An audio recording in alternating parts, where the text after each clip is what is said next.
Hey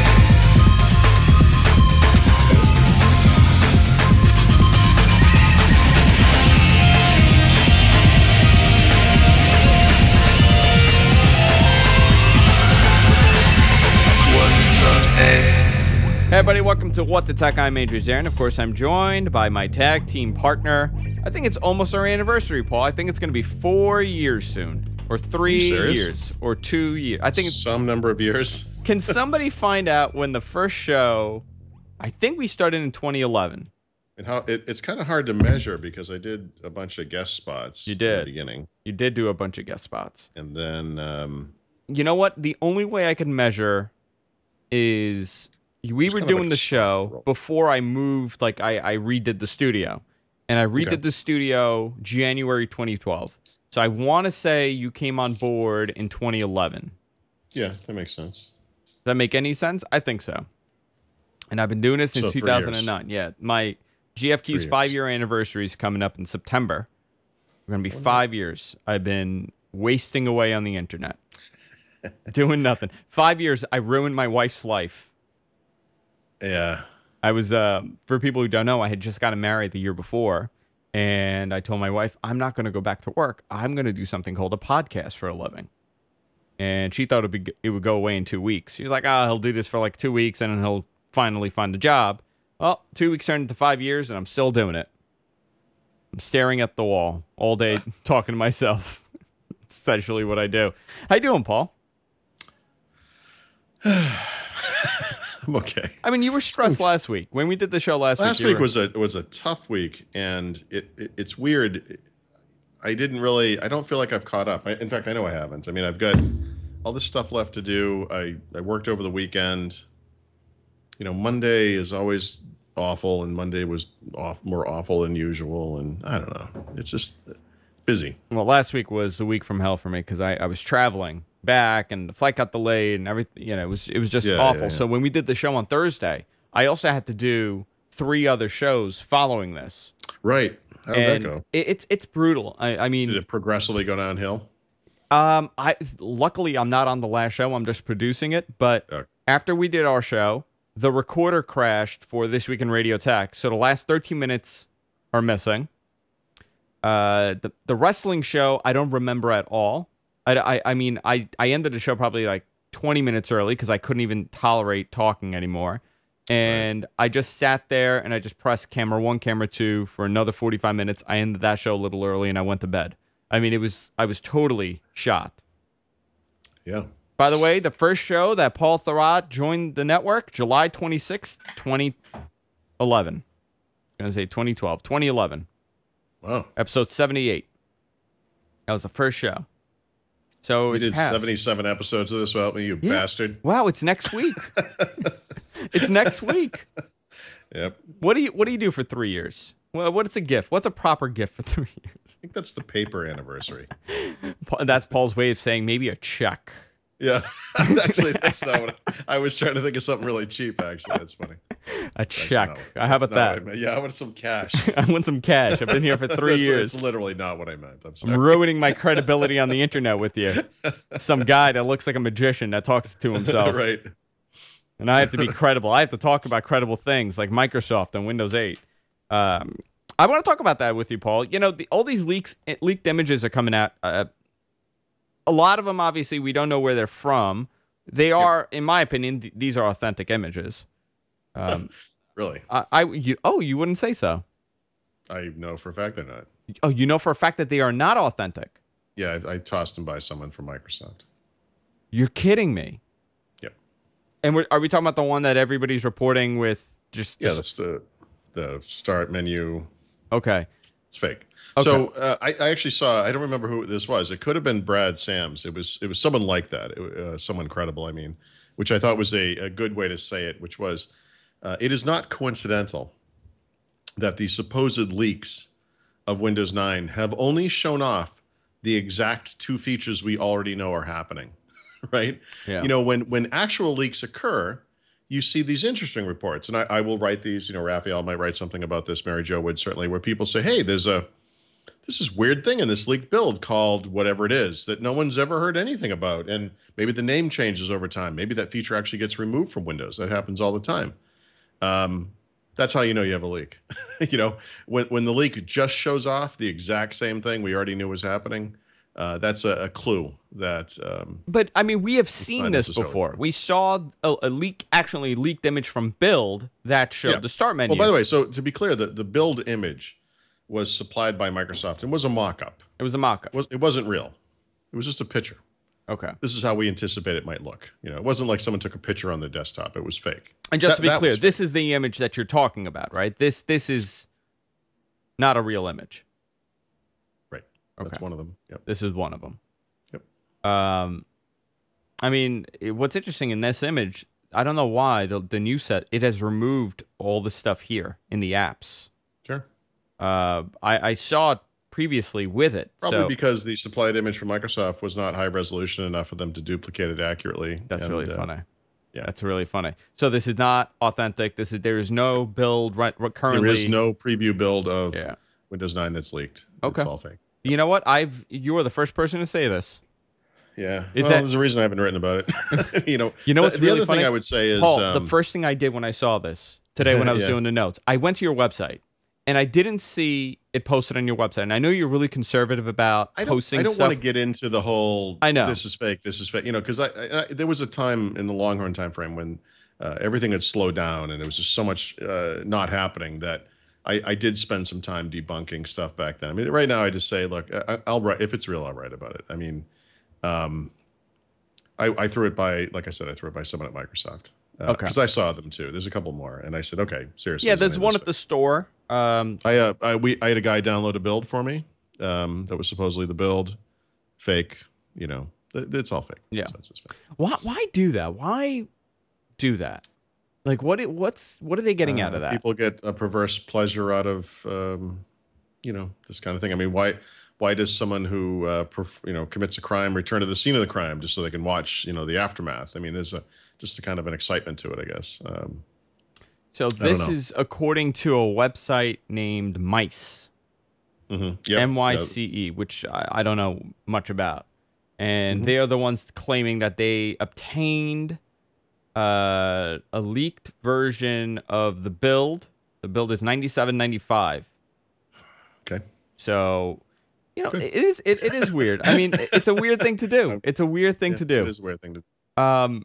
This is the type of thing, if it was available, I'd get it. I would download it. I'd take my own pictures of it. I would certainly show you stuff that was new and different. And it's amazing how, based on this one story that was put out, every single website in the world, I mean, CNN, Forbes, everybody. Listen, you can't get me started on this kind of topic. I know. We've done this before. It makes me crazy. I went through the one today. In fact, I'll go look this up. I'll give you some. I'll give you three. Well, I guess two now. Three. All right. Here's some headlines. Microsoft starts taking orders for Surface Pro 3 docking station from ZDNet. Microsoft Surface Pro 3 docking station arrives with a few extra slots. Inquirer.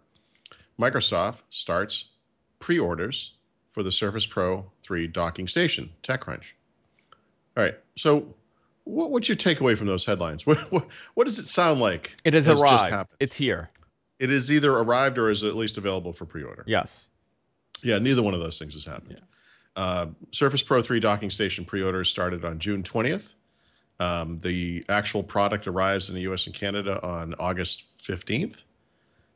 What did happen, I'm sorry, but there was a Microsoft blog post. Let's go look at that one. So if you go to the Surface blogs, you'll see what caused these great bloggers to just churn out crazy, inaccurate headlines. Because Microsoft has a blog post. Oh, sorry, I'm not on it. Let me find it. That's about the docking station. It's really just a post that's explaining it a little bit. And the title of the post is Surface Pro 3 docking station - the next leap in productivity.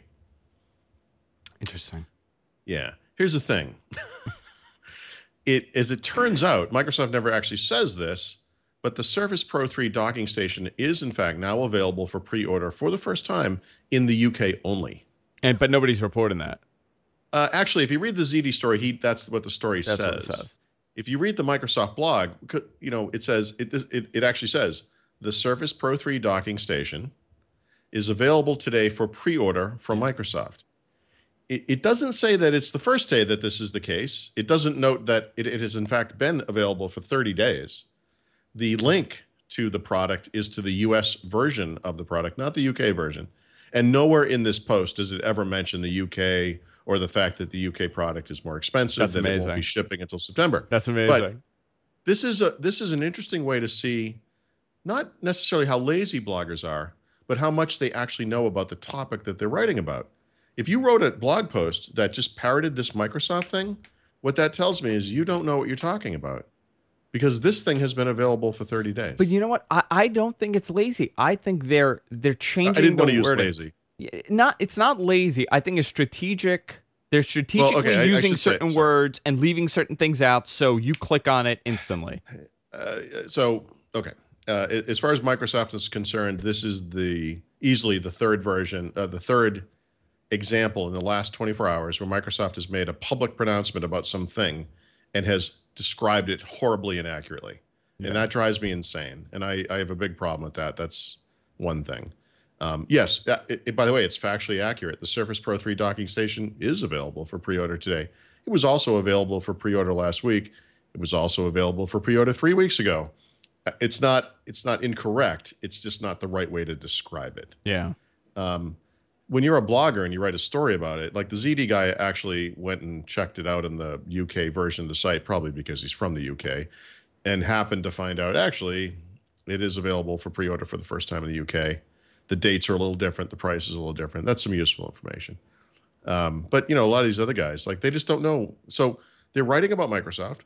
They have no idea. They're writing about Surface. They have no idea. Andrew, I pre-ordered this device on June 21st. I have the receipt. I can show it to you. But they had no idea. Why would they know anything about this topic? I mean, they're writing about it. I think when a lot of these guys, like, especially when you see this you know, the threshold screenshots. Yeah. I understand, and I think PC World actually wrote, we have not been able to verify that these are authentic. But the entire article was sold as if... But why not just write about it? See, a lot of time... By the way, I would say, look, blogging is... And that's just how the game is. I mean, that's just how it is. It is sort of a game. I mean, and I will say... I mean, look at the success of all these Apple blogs. I mean... Which, by the way, those guys have a wellspring of baloney to write about. You know, Chiquita usage data and you know, the endless supply of iPhone 6 prototypes, mock-ups, rather. Held up next to another phone where they can show a little video of it. Like, look how different it looks compared to this other thing. I mean, they have to go based on speculation because most of the time there's nothing to report, especially in the summer. I mean, it's a slow news time, especially for technology in the summer. If you're not writing anything especially with substance. for Apple, man, you got a year between releases. Those guys are dying right now. I wrote this on Twitter today, but you know, my wife and I watched the TV the other night, and this Apple ad comes on, and she goes, "What the hell are they selling? Perfume? What is this?" Like, you can tell that Apple has nothing new to sell because now it's like, remember us? Yeah. Well, they haven't had anything. Your life is special because you have these products. Remember how special it is? They have nothing to talk about. And so they talk about nothing. They have ads about nothing. And, you know, Apple's going to come out later in the year with new products, and it's going to, I guess we're going to talk about it, but it's going to be a big deal. It always is. But, you know, we're in that build-up time to the big deal, and it's kind of... Well, they also moved a lot of their release. They moved the release cycle around a little bit. Like, June used to be the iPhone. Listen, you just described the blog post. Now you can link back to all the posts you've ever written about when other things were released and this and time and see how it's different. And, you know, there's a whole post there, Andrew. You should be a blogger. I should. Unfortunately, I can't write. So I could be a blogger. I'm so jaded. And no, but you know what? I was saying before, when I was checking out the story, I looked at every source because I know how you feel about the speculation and the rumors and the fake stories. We saw a lot of it with the Xbox. And I went to your website and I didn't see it posted. And I was saying, well, you know what? Paul's pretty conservative. He's trying to find out if this is authentic, and he's probably going to post it when he finds out. He'll probably find out today. So I went with it. You know what? That taught me a lesson. Never doubt winsuperside.com and never doubt Paul Thurrott. Look, no. For any number of reasons, I may not be on top of something. I'm not perfect, and I'm not always on the ball. I mean, I don't mean it like that. In this case, I really did see all this stuff and paid attention to it. I had a guy who was writing me a lot over the weekend. Was very excited about this for obvious reasons. But, I feel like I'm at the point where when this stuff happens for real, I'm going to hear about it from so many people. I mean, it's just the way that this happened. Yeah. It just didn't feel right. And like I said, I threw it by somebody who, works there. So, so what didn't feel right? Like what can people look out for when they're seeing headlines like this? Like not someone that's in the industry, on the inside like you that kind of understands this. But if I'm reading these headlines, is there something that I should be looking for? Well, you should be looking for something new. I mean, sometimes it's not hard to imagine something based on a description, or you have a photo of something and you have a photo that Microsoft supplied and you say, okay, I can take a screenshot of my desktop. I can take a screenshot of my start screen and I can cut and paste and make something that will look sort of like that, but I'll move some of the tiles around and it will look like a new thing. It's like, look, I have the build, you can look at how previous builds leaked. What was the language they used on the desktop text? And what was the language they used in the about box or the WinVer? And just duplicate that and change the the build number. It's not hard. It's just stupid. I mean, I also think with a lot of people, I also think that a lot of people looking at this and saying, well, there's no reason to doubt this. Microsoft has said this is what they're doing. It looks like what they did. Why would we doubt this? Yeah, that's why. Because it looks exactly like what they showed already. I mean, we'll see. The build will leak. People will get it. A build, whatever it is. And when do you think the first round of these builds getting leaked is going to start? Because we're coming close. If it's an April release, we should be getting the developer preview soon. Yeah, I guess so. I mean, I was thinking the fall, would be the beginning of it. Some people had been pointing at August, but I would think the fall. Like, I suppose it could be any time. I mean, the truth is, the way this stuff works is different groups at Microsoft work on different things. You're never going to see not never, but not until close to a milestone will you see a complete build that has a bunch of different stuff from around different groups. And so it's actually more likely what you'll see is a kind of a weird Windows 8.1 build that has some random different thing over in the corner somewhere. And because that's what that group's working on, maybe they're changing the networking stuff or something. Or, if you were able to find, well, actually, this is a tough one to say because the shell team, I don't actually know how it's broken down, but it's possible that the people working on the start menu and the floating Metro windows are kind of in the same group. So it is, I suppose, possible you'll see those things in a single build, but it's more likely you'll see one that just has a start menu, but not the floating windows, or the floating windows and not the start menu. Early on, until we get like a preview, the preview until release. This stuff comes together in a more cohesive fashion later on. But what my theory is, you want a conspiracy? I think Microsoft is leaking these fake mock-ups to make people excited about, wow, look what they're doing. That's my conspiracy. That's often been a leading theory. The conversations I've had suggest that they don't do that, but yeah. Do you think this is? I don't know why I'm interviewing you. So weird. I made this into like a weird Paul. I don't know. I just started interviewing you. Why do you believe so easily? Do you believe in ghosts? Yeah, my wife does that. My wife gets so mad. Do you ever get stigmata? Do you ever just coming right out? Just start bleeding. My wife gets so mad. She's like, you're interviewing me right now instead of like talking to her. So I try not to do that. But when these things happen, like when people start seeing that the start menu's coming back, I mean, for Microsoft, there's so many changes happening right now within the company, and we're seeing, last week we reported 18,000 layoffs, and their tech ed is no more, and they're making this one unified super conference. When people start seeing these things shaping up, does this change the perception, not just for us, the people covering this, but for the average person that's buying computers when they start reading about all these changes? Does the new CEO turn into, and I may, people are going to think this is stupid, but turn into like this Steve Jobs type character where he's morphing this old, this old company. And I'm not saying this is my opinion, but this old company that's not hip, and he's morphing it into something that's, with the times. Do you think people are starting like, do they look at it in the sense of like, oh no, look, they're changing this and they're doing that and this is what they're doing? Or it's just us that's commenting on this. They just go in and buy whatever Dell's on sale. I don't think that the new CEO has, just by being announced and by being kind of a young guy and by being dynamic and scientific, has done anything to affect PC sales per se, right? I mean, the other thing I'd say, it's funny because as you were saying that, I was thinking about those leaked screenshots in that context as well.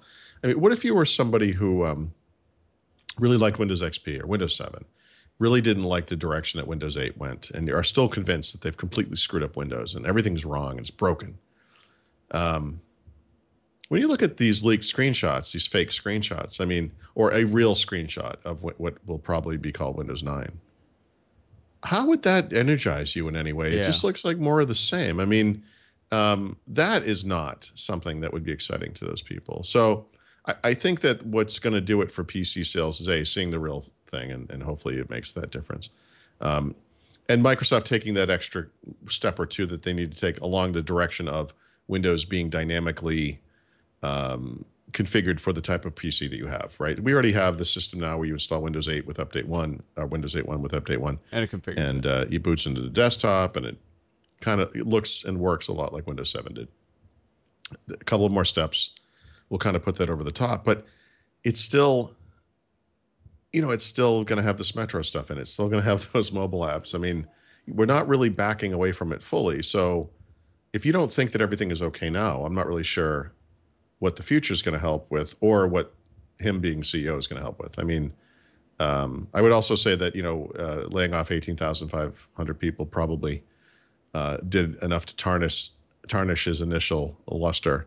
So I mean, within the company, yes, possibly, but I think for a lot of people from the outside, if you're going to be positive about it, you're looking at it as that he's cutting the fat. A lot of these were redundant positions, and he's, changing. But if the argument is this is the guy who's going to save Microsoft and save Windows and turn the company around, it's a little, I mean, it's not really clear that, I mean, by the way, I happen to agree with what he's doing. I know this is controversial in some circles, apparently, as I discovered on Twitter today, which I find to be bizarre. That I've been arguing for years that Microsoft is an overbloated company with far too many layers of management, far too many employees who go and check the clock 9 to 5 every day and do absolutely nothing. It's fair to say on the flip side that there are a lot of people who actually care, want to change the world, do the right thing, and all that kind of stuff, and they've been stifled by this hierarchy, and maybe that some of those guys were laid off. Absolutely. I get that there's like a human drama occurring. 18,500 people. It's a lot of people. Lost their jobs. Yeah. I mean, 12,500 were from Nokia. They should have seen that one coming, but whatever. It's a lot of people. I get it. The truth is, looking at Microsoft, 100,000 people, roughly 5,000 to 6,000 of them probably were, removed from Microsoft, from the Redmond area. I would argue they have a lot deeper cuts to go. And, that's not going to be popular in some circles either, but sorry. Do we know what the number is exclusively on the Microsoft side and in the Redmond area, what those layoffs No, but are? we can guess. Okay. So, for example, we know that 12,500 from Nokia, so at least about 6,000. We know that approximately 50% of Microsoft's employees pre-Nokia worked in the Redmond area. So it's fair to say that probably 3,000 of them plus, in that area were there. There's also, it cuts deeper than that for reasons that are kind of hard to explain to outsiders. Microsoft has this notion of contractors, kind of like the military does, actually. People who are not actually Microsoft employees, but they have what's called V- or B- or I think A- type email addresses, which I've run into these people from time to time, where they're actually outside contractors that are supposed to work with Microsoft on specific projects for specific amounts of time, and then move on either to another position or go somewhere outside the company. And in the case of the V- employees, I think in particular, those guys actually they're almost like full-time employees. They've just been around for years and years and years. And so a lot of those guys are also getting pushed aside. Now, they're not going to be listed in the official numbers, but that impacts both those people just as individuals, but also the Redmond area, because a lot of them in Redmond. So the effects in Redmond could be in the 5,000 to 6,000 range overall. Also, I mean, the entire tech industry. It affects the entire tech industry because now these people are seeking out positions for other companies, and you know, it's a shakeup, obviously. Yeah. It's a major shakeup. But I mean, I feel, you know, from the reading that I've done, this was a necessary thing. They had to do this. We kind of saw that they were going to do this on the Nokia side, but it doesn't really tell me a lot about, you know, the long-term vision of this company. When I see this, I see they are cutting people that they no longer thought they didn't need anymore. They're not cutting it due to financial struggles. They're cutting it because it was redundant positions, and a lot of it. This is a company that's about to announce $23 billion in revenues for one quarter. Okay, It's not a small company. They're not. You know, they're still making record earnings all the time. I mean, it's not like that. But yes, I think some of the arguments against the layoffs are that, depending on who you talk to, and I've talked to a couple of people who have said this to me, that if you were going to be charged with laying off people at Microsoft, you would probably try to make some kind of assessment. You know, who's doing work, who's not, who's doing good work, who's not, who's participating, who's not, and fire accordingly. And I've heard from a couple of people that that's not the case at all. It's seemingly random, that they've gutted teams, that they've taken some of the best people out and left some of the worst. And I don't have any way to know the truth of any of this, other than that this comes from people I know, but they're also emotional about it, you know, because this is happening around them. It's awful for them. So. By the way, I just saw your message in the show notes. I just saw it. It was subtle. Okay, very subtle.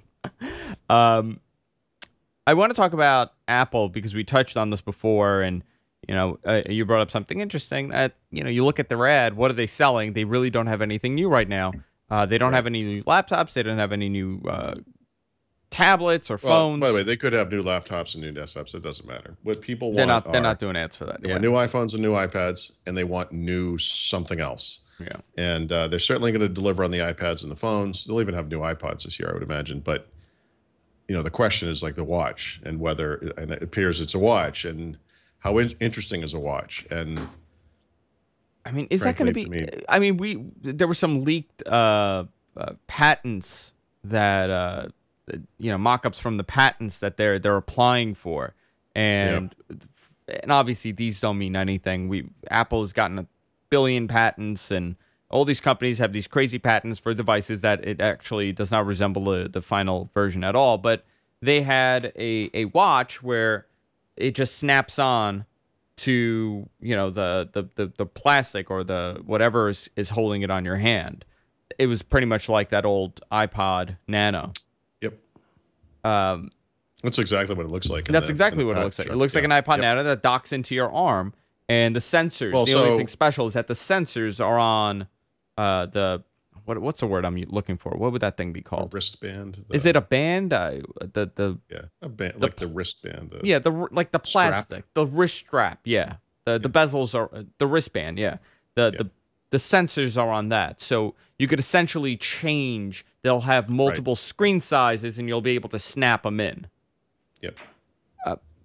Is that going to be the device? Like, is that going to be if it is, device? Obviously, Apple has a built-in audience, and it's a big one, and so that's neat. But, you know, my experience with a couple of wearable devices this year has not been positive, and I'm not convinced that I don't think this is the next big thing. Now, I want to be careful here because I've been wrong about virtually everything Apple's ever done. So, well, you have a history of that. I do have a history there, but I'm giving that qualification. In other words, Apple, I mean, they tend to blow past expectations and whatever. But, God,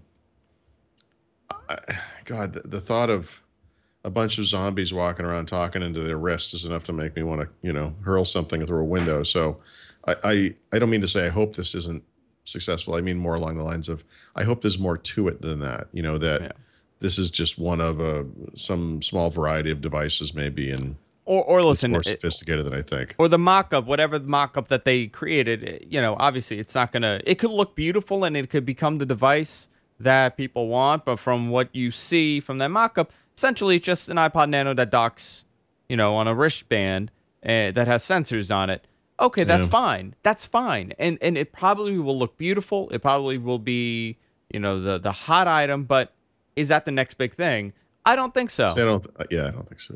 It's Well, by the way, here's one. I mean, Apple TV has been around for many years. It's actually pretty successful. Um, they often refer to it as a hobby or something, which I thought was sort of needlessly demeaning of a product, that it was always really good. And, there's one where I look at that and I think this is good. Them making this thing made sense. It's a market that needs to be targeted. And it's just, I don't know, it just doesn't generate any. Well, because they don't develop they do nothing for it. I mean, and it's hard to explain why or know why, but there's an example of an Apple product that I maybe overestimated, and it's still around. I mean, I think it's going to be around for a while. I would say that as far as technology in the living room goes, I actually spent some time screwing around with Chromecast last night, Miracast, and also AirPlay. And I have to say, I don't recommend that people go for the all Apple lifestyle thing, but if you do go down that very proprietary route, I mean, the one thing I can guarantee you is it's going to work every time. Basically, I mean, it's the best of those three for that kind of thing. I don't know. I mean, I just think Apple has a humongous audience in place, and that a watch will be bought by some percentage of them without even them seeing it. And so I think right off the bat, it will probably be one of the most or the most successful wearable product within 24 hours or something, just by virtue of the fact that it's an Apple logo on it. It's weird to say this, and tell me if you think I'm wrong, but I think for a lot of people, the iPhone is, people have iPhones, people have certain phones because of the way that it looks, and that it's a designer piece. Yeah, but then they put it inside a 1-inch thick OtterBox thing, which But I mean, it's a beautiful it's device. Like they bought a precious jewel, and they don't want anything to happen to it. My wife loves her iPhone because she thinks it looks pretty.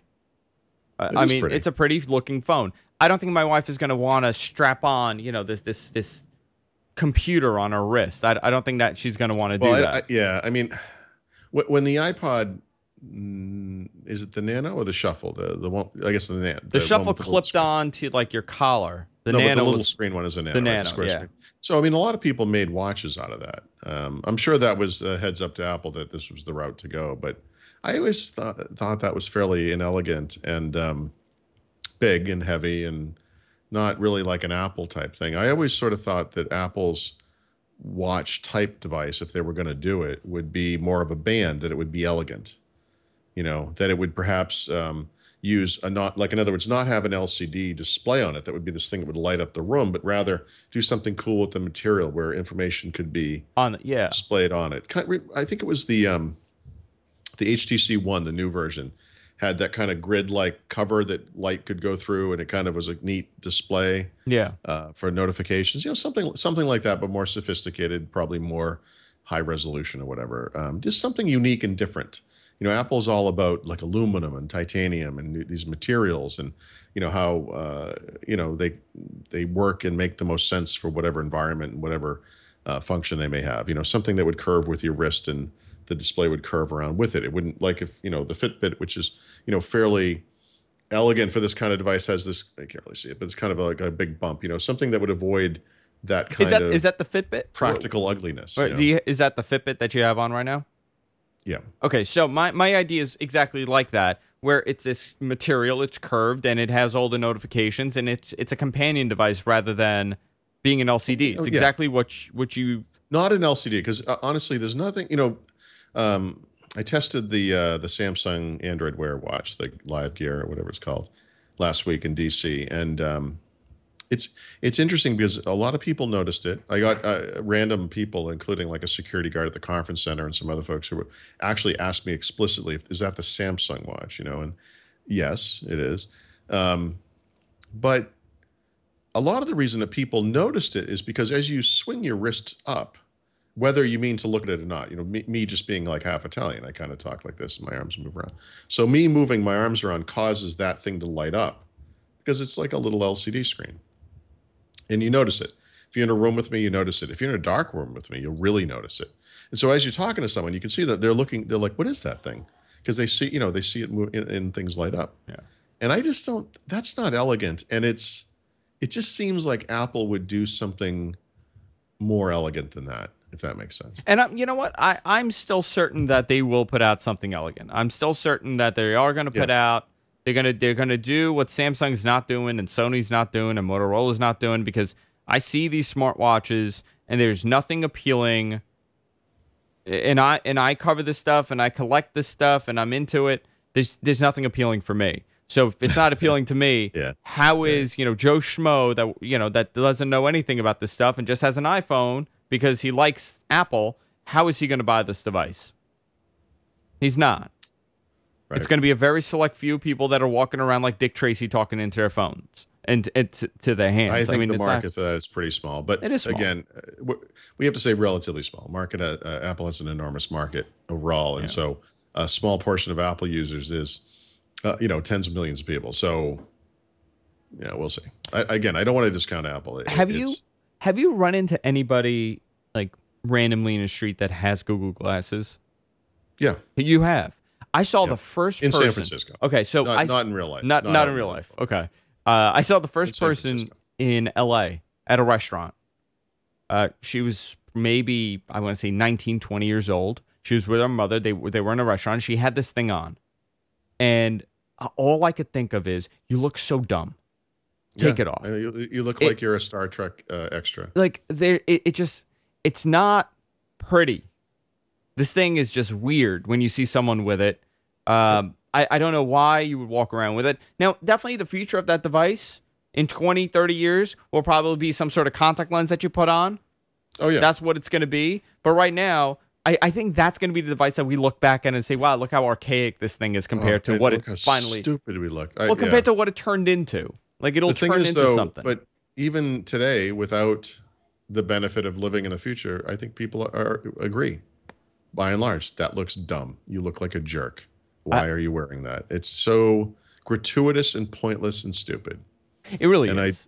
It just is. I'm sorry. I mean, It was so weird. Like, and she just had it on, and she was just walking around and talking, and you know what I really wanted to do, and that I never rip it off her face and step on it. No, sorry.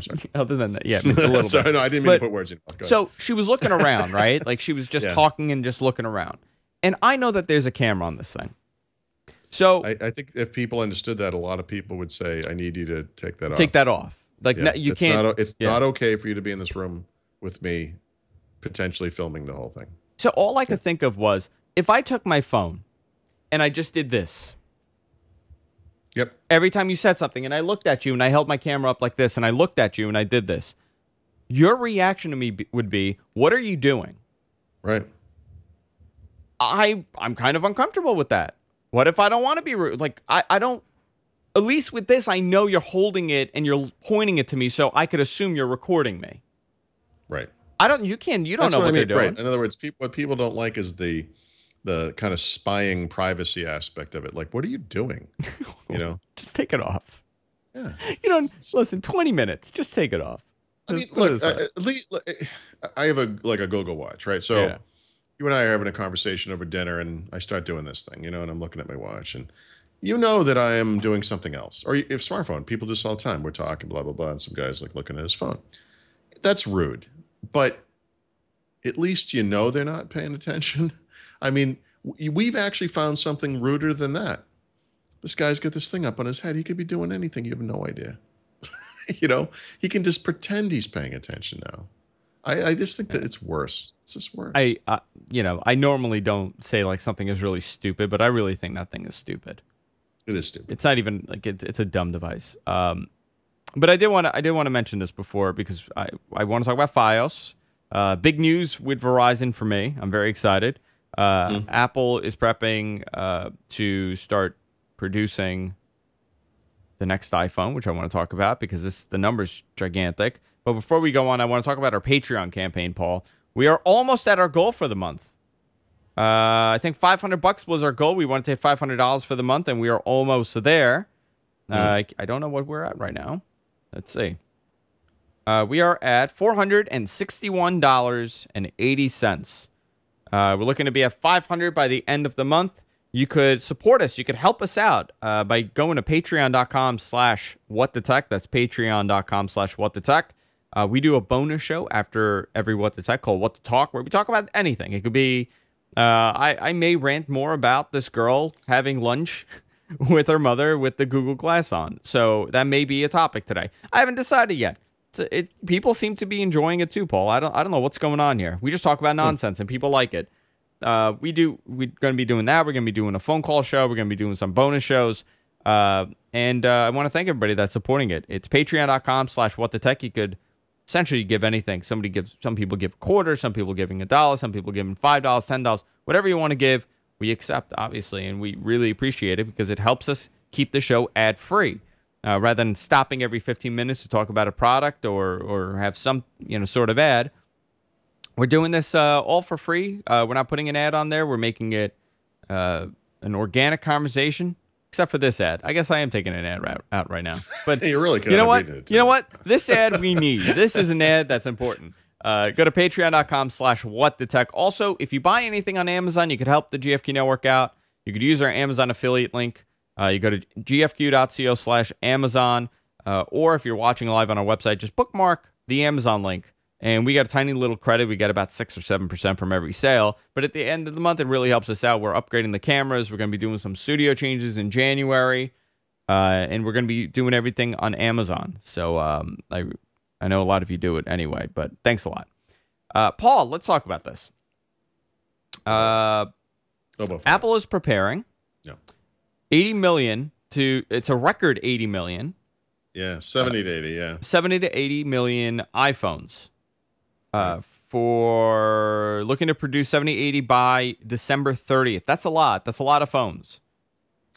Yeah, this is combined. So there's two versions, right? Supposedly a 4.7 and a 5.5 inch, I think, is the sizes. Yeah, so the 4.7 I understand. I don't know about the 5.5. You don't know if it's real or... I don't know if it's real or... 5.5 is a big phone. And this is, that the comparable to the Note, for example. I think the Note is a 5.5 inch phone. The Note is a big phone. That's a big one. I think the sweet spot for smartphones is like 5, Like this one is 5.2, this phone right here. It's a 5.2 inch screen. I think it's great. I think it's a perfect size. Yeah, the Icon is 5 on the Windows Phone side. That's the one I would point to as, perfect size, but Icon 930. 5, once beyond that, I mean, the phablets, I'm not a big fan of phablets personally, but I get why people like them, but what do you think is going to be more popular, 4.7 or 5.5? 4.7. 4.7. Yeah. I think that's the comfort zone. Although that said, but you know what? I don't think it's going to be as wide of a spread as it was, say, with the iPhone 5S versus the C. I think that the 4.7 is going to be more within the comfort zone of a typical iPhone user. On the flip side, I do think that there is a wellspring of support for a very big screen device that, Samsung's got that goofy ad out now making fun of iPhone users because they really want that big Samsung screen. And the truth is, I think a lot of them do really want a big screen. So I think there's going to be a very healthy market for iPhone phablets. So yeah, and I'm assuming we're still going to have the 5 still on the market. So we're going to have, 4 inch. Well, we'll see. How will they handle that? Yeah. Right. So what's your third model now? Is it going to be a 5S, which is kind of a luxury device, right? Really high quality materials, beautiful camera. Or is it going to be the 5C, which has the advantage of color offerings? A very good camera, actually. It's not much difference on the camera. But, doesn't have those awesome luxury materials. I mean, I guess you could make the case for a 5C, and knowing Apple, I could almost picture them not having the color offerings, or maybe just having white and black or something. On which one? On the 5C. On the 5C. See, as the third option, right? As the last year's option, which in this case is actually 2 years ago's option, because the 5C essentially is a 5. Yeah. So, one thing that Apple has struggled with is market saturation, because obviously they put out one phone a year, and now we're seeing, they're doing the 5C and the 5S, and then plus Well, you can still but buy they the did just have 4S. their best year ever for iPhone They sales, did. didn't they? They did have the So, best. I mean, Yeah. So it's okay, obviously well, working for them. I But guess it's working. but now when we look at the market, right? They have a 4.7 inch version. Are they going to have an S and a C version of that, and then an S and a C version of the 5.5, and then plus the previous phone? I mean, it's a lot of phones. No, I bet the S is probably the 4.7, and the C type machine is the 5. Like obviously, or 5.5. When you move up to that kind of device, you're kind of getting something that people will use as a tablet as well. Obviously, right? That's the name.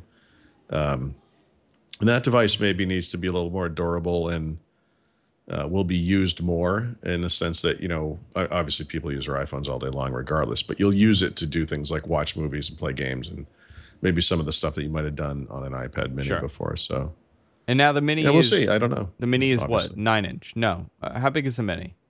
8 inch. 8 inch. Okay. 7.8. So we have an inch and a half difference. Yeah. 80 million units. I mean, they're looking to pump these things out, and they're looking to really saturate the market with these. That's a lot of phones to produce. It's 20 million up from last time. What's the time frame for this? I know through the end of the year, but starting when? Like when does this go on sale? So let's do the math. So we are thinking November. No, oh really that late? Well, when was the last one? When did the last one go on sale? I think it was right before my wife's birthday. Which her birthday's in November. Could have been November, but I was thinking. I mean, unless they're moving something around. I was kind of thinking they would go early, but let's give them Let's give them the quarter. I mean, well, actually, that doesn't favor Apple, but let's just say that the 80 million units represents a quarter of time, like 3 months. Matthew said September 19th. Was that last year? Is that a true number? September is the current rumor. Okay, so September makes sense. Roughly a quarter plus a week or something. So if they sell 80 million units, I mean,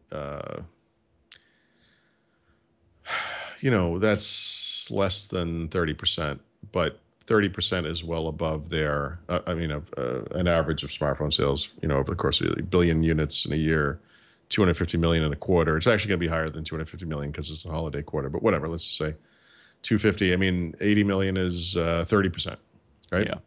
So Apple's currently only responsible for about, 14%-ish of smartphone sales, I think. So that's big. That is big. Almost a doubling. It's a lot. Those are all super rough off the top of my head numbers, but I think that's in keeping with the expectations because obviously every iPhone event is a big deal. Every time they release anything, it's a big deal. Like you said, they released 2 models last year. That's a big deal. I think they were a little underwhelming to most people because the iPhone 5S looked a lot like the iPhone 5. The iPhone 5C wasn't particularly interesting to a lot of people. It was obviously derided as somewhat of a low-end phone at a premium price. And so now here we come again. So it's really been, iPhone 5, even iPhone 5. iPhone 5 was the iPhone 4S with a taller screen. Obviously different processor, better camera, but, the same design aesthetics, have lasted, 4 to 4S to 5 to 5S. Enough, it's time for people are ready for something new.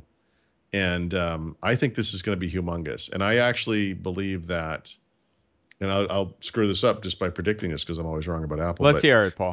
I think that Apple is going to see a non-temporary bump in market share because of this release. Because people are going to say, okay, wow, look, I could get a bigger screen on the Apple side. Yeah, let me some move of over. the things that drew. Well, and by the way, it's not just the phones. There's some non-subtle stuff happening in iOS 8, which dramatically enhances the appeal of iOS in general. Meaning Apple, have opened up iOS in ways that Steve Jobs never would have allowed. You can install your own keyboards now. You can there's all this stuff now with this extensibility in the system, third-party support for add-ins and so forth. That's a huge deal. That is it's part of the reason that people went to Android in the first place. I know that doesn't sound like why would that be the reason that people went to Android, but a lot of the things about the Apple ecosystem that turn people off are now changing in iOS 8. And so the combination of bigger devices that I think better match the expectations of the market and this opening up of the ecosystem, I think this is like Android plateauing and Apple Apple, which has been going down, gets the bump, and they always get that bump in that one quarter, and then it settles back down.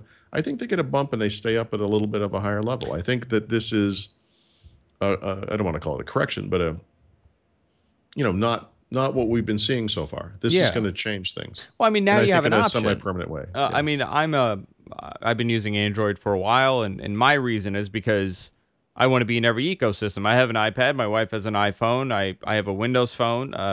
So I need to use everything, essentially. But if I was a normal user of technology, I couldn't go to an iPhone because it would be way too small for me. My wife's phone is tiny compared to mine. I have a very difficult time typing because I hate the keyboard. The screen is not as big as mine. But this would be enough for me to say, you know what, 4.7 or 5.5, I wouldn't mind getting a big, 5.5-inch iPhone. You know what you're getting. You know that, everything is on there, essentially. All your applications that you use are on there. I think a lot of people are going to make the transition and make the jump from Android to iOS. Yeah, I think we're going to see this. This is not something that's necessarily happened before, right? I mean, has Apple ever... It's possible they have, but have they ever talked about Android users coming over to iOS? I mean, a lot of times Apple will talk about new users. I think it's been the opposite, to be honest. I do too, but right. So I think this is going to be interesting. I think this will get people back. I think it will get people who previously just chose Android, for whatever reason. I don't see Apple ever being on parity with Android, but it's interesting to me that the smartphone market, the tablet market, have really followed what happened previously in the PC market to date. Excuse me, and that this change could reverse that trend, and I sort of expect it to. I don't think that means, in other words, if Apple is at 14-15%, I don't think they go to 25%. Yeah. But I wouldn't be surprised if they bumped up to 5 whatever percent. I mean, I and then kind of held on to that for the next year or so. Well, it's also going to be multiple phones on the market, so that's going to give them a bump regardless of more options, more people. I use like a Samsung Galaxy S5, which is a nice phone actually. It's plastic. I don't know why that freaks people out, but it's fine. That phone that you have, what is that, like a G2 or something? The LG G2. Yeah, so that phone actually probably sucks, but but a lot of Android phones are fine and they're nice. Apple hardware has a quality to the cachet to it, and people really do want that. And I think that if they give people what they want beyond just that device, like the bigger screen sizes, and then this more open ecosystem, I think it's going to put them over the top. So yeah, I agree with you in that sense. I think this is going to be. It's interesting how the company has morphed in 2 years. They're doing things that I never, in a Steve Jobs Apple, I don't think we would have seen an iPad mini. Right. Let alone, and right. And the iPhone 6 probably would have been, a quarter of an inch taller or something. It would have not been a big deal. But obviously people are looking for the big new product from Tim Cook. They're saying, hey, Steve Jobs launched all this great stuff. What have you done? We don't have anything to point to there. That's a little unfair. I mean, how do you follow up Steve Jobs anyway? He just blew away everything. I mean, there's nothing new. He did it all. So it's, I don't think the watch is going to be a big deal. A flying saucer. That's what he has to do. The flying saucer. Sure. But even Steve Jobs designed that. Yeah. We'll get credit for doing so. You know what you'll hear? Probably going to be like an awesome statue of Steve Jobs Paul, in there. that was the last device that Steve Jobs worked on, was that flying saucer. Yeah. Yeah. Well, when that thing takes off and goes into space, we'll all know it was really a cult. But I think that his contribution to Tim Cook's is this stuff. Yeah. And it's not, I don't think it's readily apparent to the outside world yet, the extensibility of iOS, adapting this real world objects, what do you call it, skeuomorphic design was something Steve Jobs probably wouldn't have done. I think we're seeing, in other words, it doesn't all come from him. Tim Cook is not the guy who said, hey, why don't we open our ecosystem? Sure, I mean, it's obviously his team. Keyboards? Yeah. But he is the type of guy who would okay that. And I think that stuff is getting through that wouldn't have happened previously. And I think that's going to be his legacy, that he took this great base and then opened it up. Do you see that happening for Microsoft? Because, we have to remember the culture of Microsoft was two guys that were there from, the beginning. For Microsoft, you had two CEOs. It was a very similar culture that they were in. And now you have an outsider, essentially. He's an outsider running the company. Do you see something similar to what's happening with Tim Cook with Apple happening to Microsoft with their CEO? No. Okay. No, and only because Tim Cook has actually been at Apple for a long time. And Tim Cook's tenure at Apple parallels the greatest success. He came in when the stores were just going to get going. He came in when Apple stopped making their own computers. He was the guy that got them to move everything to China, great efficiencies there. He got them to have dramatically lower amounts of stock on hand, and so they weren't sitting on stuff that was losing value every day. And he was kind of like the consummate money guy on the back end. And so in that sense, it's a little weird, but he's actually a lot more like Steve Ballmer than he is like you're right. Satya Nadella. But that said, as he becomes CEO, I think obviously he ran the company for bursts when Steve Jobs was out sick, and obviously did a good job to the point where Steve Jobs was actually a little bit jealous of it. So he was kind of a good steward for the company. But I think now that he's in place, what you're seeing is his decision-making and his whole just approach to life is so different from that of Steve Jobs. And it may in fact serve the company well at this point, because the truth is Steve Jobs is a particular kind of guy. And Steve Jobs would have been made lesser in many ways by being around when there was nothing new and exciting to talk about. I mean, Steve Jobs is a compelling stage person, obviously a compelling presenter and all that, but it's almost like the rock star who dies young. I mean, you'll always be defined by what you did. You don't ever have to now exist longer and then have years where you did nothing great. Yeah. And so you're magnified in some ways. But it changes the entire culture of what the company has done. It changes the direction when you have someone new come in with a totally different thought process. I don't know much about how different Ballmer was from Bill Gates as far as their outlook of personality-wise, very different, right? Very different personality-wise, but corporate-wise, Bill Gates was an engineer. Yeah. And Steve Ballmer was the money guy, marketing, money, sales. And so very different. Steve Jobs is not like Bill Gates. But do you think the company changed after Bill Gates? Do you think when Ballmer took over, did the company's direction change? Did he make decisions that Bill Gates wouldn't have done?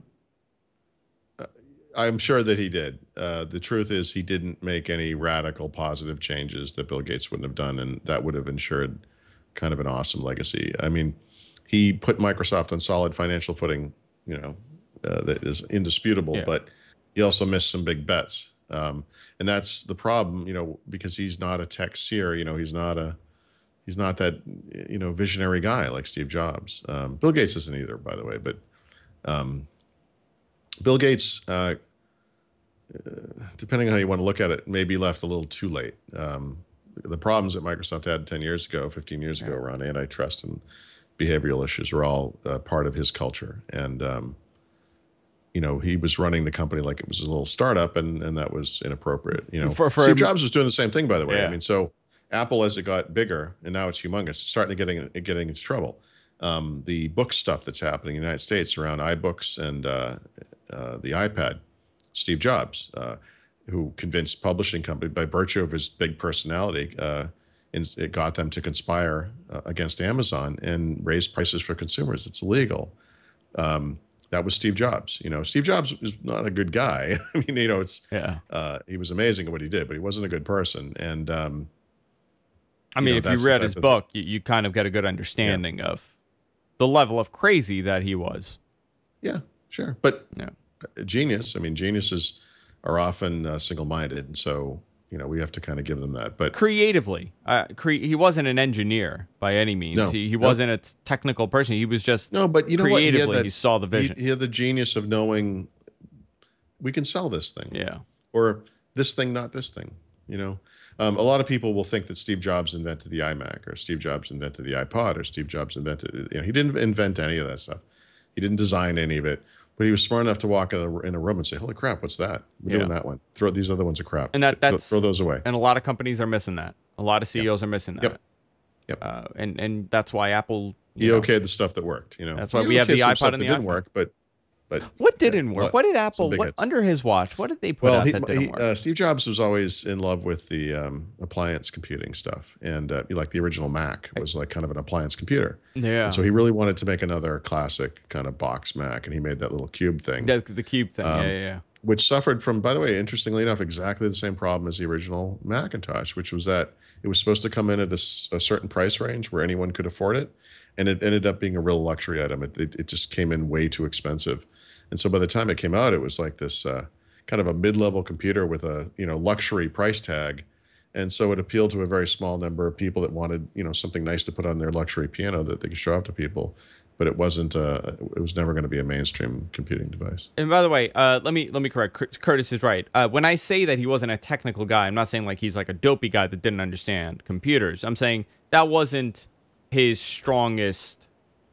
That wasn't the thing that he was known for. He wasn't an engineer.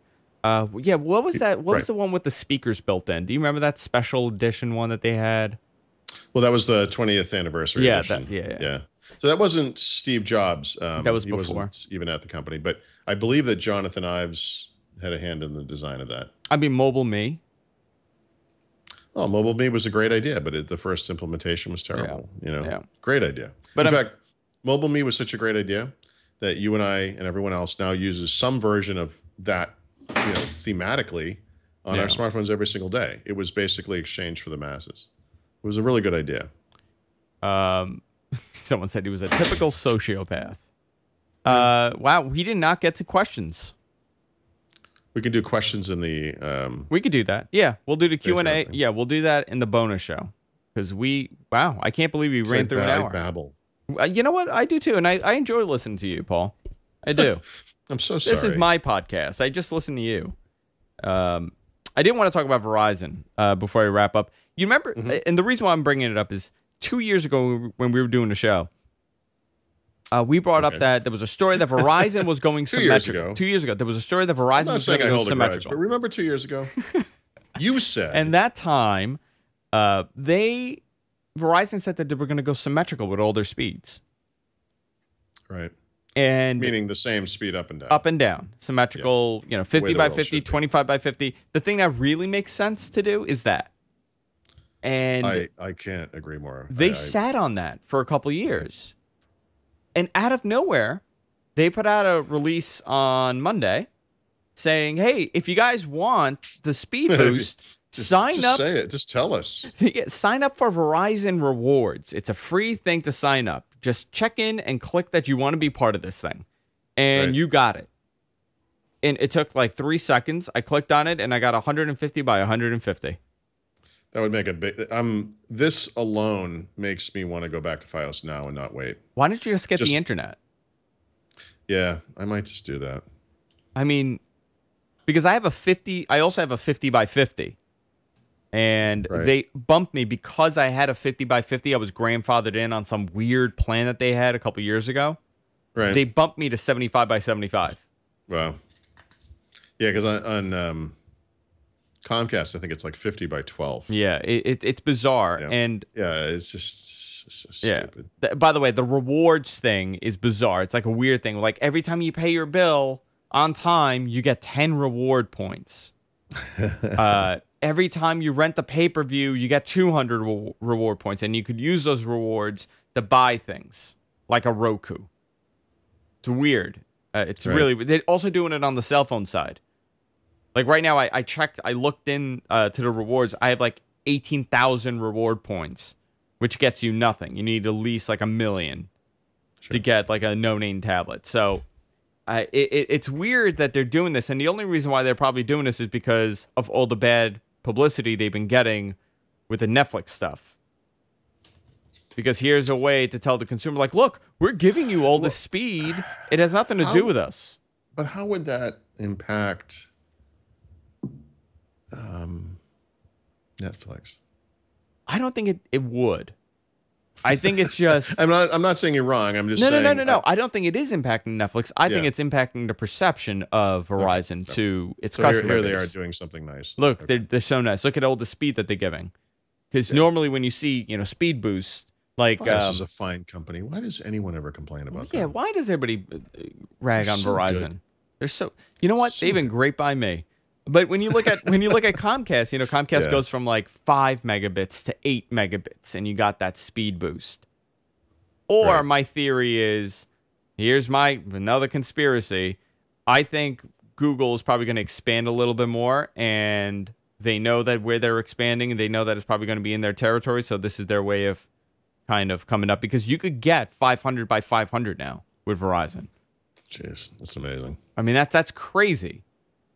I don't need look, 50 by 50. I hate to say I'd be set for life exactly, but I think I'd be set for a while. Well, listen, I have 150 and I'm not uploading ever because the servers can't handle 150, megabits. Right. So 150 megabits is equivalent to 18 megabytes.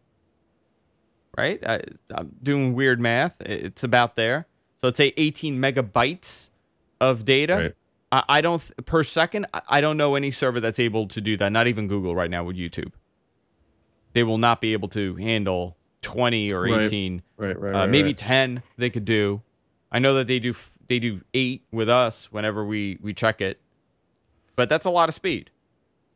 Yeah. So just wanted to talk about that. Just wanted to cover that because we brought it up 2 years ago and they were planning on doing it 2 years ago, and miraculously, and you know what's amazing? They didn't have to reset the router. Yeah, it was just happened, hey, just give us your email that you want to do. It's just but that's what bugs me about this stuff. Like they could all do just it. Flip a switch, it just works for the whole world all at once. And it's a lot of this. Yeah, it wasn't even a switch, Paul. They just moved the 0. Yeah, like. It's so unfortunate. It really was baffling. Like I thought they would be like, okay, it takes about an hour to 2 hours or a day, up to 24 hours for the new settings to be, set up. You need to restart your router. Nothing. I did it within 3 minutes. I got an email back saying, hey, your new speed has been approved or whatever it was. I did a speed test, 150, and it's more than that. I'm getting more than 150. Right. And I'm thinking, more than 150. Can't they do this for everybody? Like it's not going to cost them more. Right. Like it's not costing them more by giving us. I had 75 and now they're giving us 150. Like it's doing nothing to them, and they were capable of doing this 2 years ago because obviously it's a system that's put in place that's automatically updating. That's doing this. You don't even have to do anything on your end. It's astonishing to me that there are still people like my neighbors across the street that have Time Warner. The most that they have is 5 megs up and 25 down. How does that make sense? It doesn't make any sense. Doesn't make any sense. Welcome to broadband in the United States. Yep. All right, Paul, let's wrap it up. We're going to do our post show. If you're watching live, you could stay tuned. If you're not watching live, you can go to patreon.com/whatthetech and catch it there. We're going to be doing the live Q&A on that because we ran out of time. Go to our website, gfqnetwork.com. Hey, we're also on Twitter now. What the Tech GFQ is the Twitter account for What the Tech. Whenever Paul puts out an article or anything with the show, anything with Paul, I'll be retweeting it on that. I'm running it, not Paul. So if I put anything stupid, yell at me, not him. It's What the Tech GFQ. You can follow Paul at The Rot. You can follow me at Andrew Zarian on Twitter. We also have a Facebook page, What the Tech GFQ on Facebook. Or is it What the Tech Podcast on Facebook? I'm not too sure, but if you put in What the Tech, will come up. WinSuperside.com, all things Paul Thurrott. You can go and check it out there. Also, Paul does a phenomenal show called Windows Weekly with Mary Jo Foley and Leo Laporte every Wednesday at 2 p.m. East. We have a whole bunch of shows on the GFQ Network, so you can check out what we're doing. And we'll see you all next week. Goodbye.